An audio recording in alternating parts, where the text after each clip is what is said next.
Je suis Xavier Leterrier, je suis docteur en histoire, qualifié maître de conférence. L'histoire de Stella commence en 1858, c'est d'ailleurs la date de la construction de la sucrerie.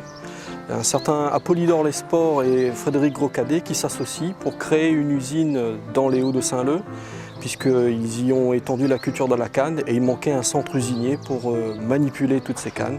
C'est la raison pour laquelle ils choisissent d'implanter l'usine à mi-hauteur sur les pentes, de manière à pouvoir traiter la grande partie des cannes plantées dans la région. Stella a toujours été un établissement de moyenne importance, avec environ 150 à 200 engagés travaillant sur la propriété.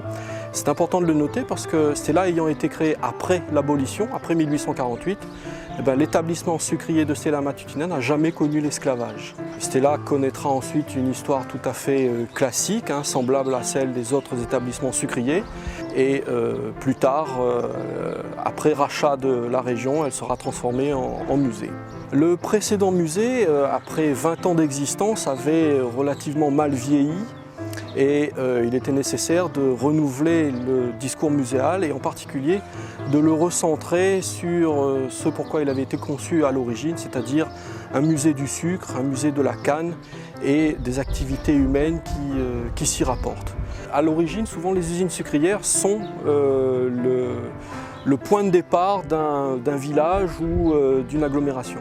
La vie que l'on rencontre autour de Stella, elle est commune à tous les établissements sucriers. L'établissement pourvoit un certain nombre de commodités. Par exemple, à l'époque, c'était l'eau, c'était l'électricité, un certain nombre de loisirs. L'usine nourrissait, payait, etc. Ça ne veut pas dire que c'était facile.